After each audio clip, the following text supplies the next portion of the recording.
नमस्ते दोस्तों, स्वागत है आपका माइंड फ्लिप चैनल पर।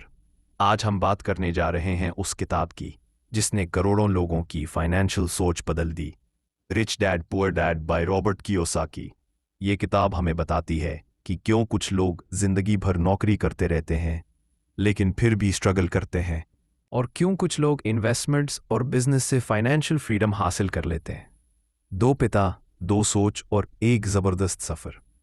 तो चलिए स्टेप बाय स्टेप इस किताब के सबसे बड़े लेसन्स को समझते हैं।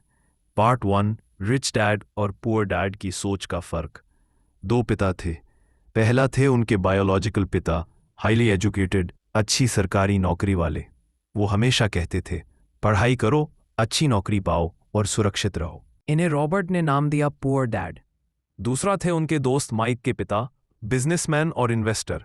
पढ़ाई ज्यादा नहीं की थी लेकिन पैसों की सोच बहुत प्रैक्टिकल थी। रॉबर्ट उन्हें कहते थे रिच डैड। अब इन दोनों की सोच में जमीन आसमान का फर्क था।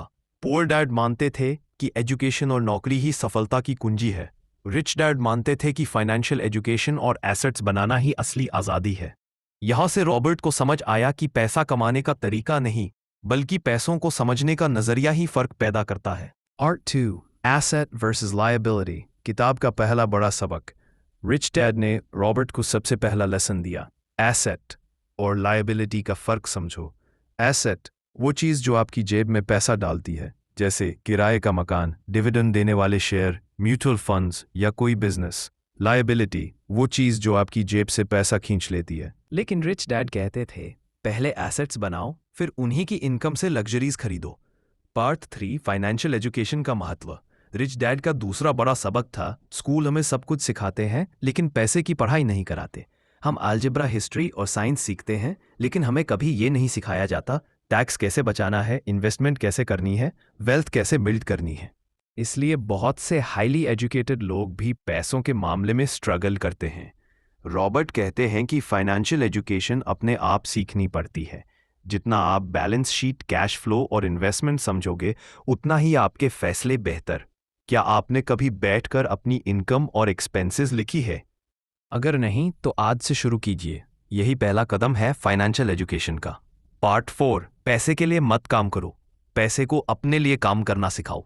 पुअर डैड हमेशा सैलरी के पीछे भागते रहे लेकिन रिच डैड ने रॉबर्ट से कहा, सैलरी पर डिपेंड मत रहो, एसेट्स बनाओ और पैसों को अपने लिए काम करना सिखाओ। अगर आपकी मंथली सैलरी 30,000 रुपए है और खर्च 28,000 रुपए है तो आप कभी फ्री नहीं हो सकते। लेकिन अगर आपने ऐसे एसेट्स बना लिए जो हर महीने 30,000 रुपए जनरेट करते हैं तो आपको जॉब की जरूरत ही नहीं। यही है असली फाइनेंशियल फ्रीडम। रॉबर्ट कहते हैं, फाइनेंशियली फ्री इंसान वही है जिसकी इनकम उसके काम करने से नहीं बल्कि उसके एसेट्स से आती है। पार्ट 5, रिस्क और फियर से निपटना। पुअर डैड रिस्क लेने से डरते थे। उनका मानना था जॉब सिक्योर है इसलिए रिस्क मत लो। लेकिन रिच डैड कहते थे, रिस्क हर जगह है, फर्क सिर्फ इतना है कि तुम उसे समझते हो या नहीं। इन्वेस्टिंग रिस्की है लेकिन नॉलेज से आप रिस्क को कंट्रोल कर सकते हो, जैसे एसआईपी से छोटे अमाउंट्स में इन्वेस्ट करना। रॉबर्ट का मानना है कि फियर नॉलेज से ही कम होता है। जितनी जल्दी आप सीखना शुरू करोगे उतना जल्दी डर कम होगा। Part 6, practical steps. तो अब सवाल यह है कि हम इस किताब से क्या सीख सकते हैं। अपनी इनकम और एक्सपेंसेस लिखो। हफ्ते में एक बार बैठकर देखो कि पैसा कहाँ जा रहा है। अननेसेसरी लाइबिलिटीज कम करो, ईएमआई वाली लग्जरीज से बचो, एसेट्स बनाना शुरू करो। एसआईपी और mutual funds, rental property, side business या डिजिटल हासिल, फाइनेंशियल एजुकेशन लो। रोज 15 से 20 मिनट पैसे से जुड़ी किताबें पढ़ो, वीडियो देखो या पॉडकास्ट सुनो। लॉन्ग टर्म विजन रखो। अमीर रातों रात नहीं बनते, धीरे धीरे एसेट्स बिल्ड करने से फाइनेंशियल फ्रीडम मिलती है। Part 7, bonus learnings. किताब में एक और बड़ा लेसन है, टैक्सेस और अमीरों की स्ट्रेटजी। पुअर और मिडिल क्लास लोग अपनी सैलरी से कमाते हैं, टैक्स देते हैं, खर्च निकालते हैं। लेकिन अमीर लोग पहले एसेट्स बनाते हैं, फिर बिजनेस स्ट्रक्चर के जरिए टैक्स मैनेज करते हैं।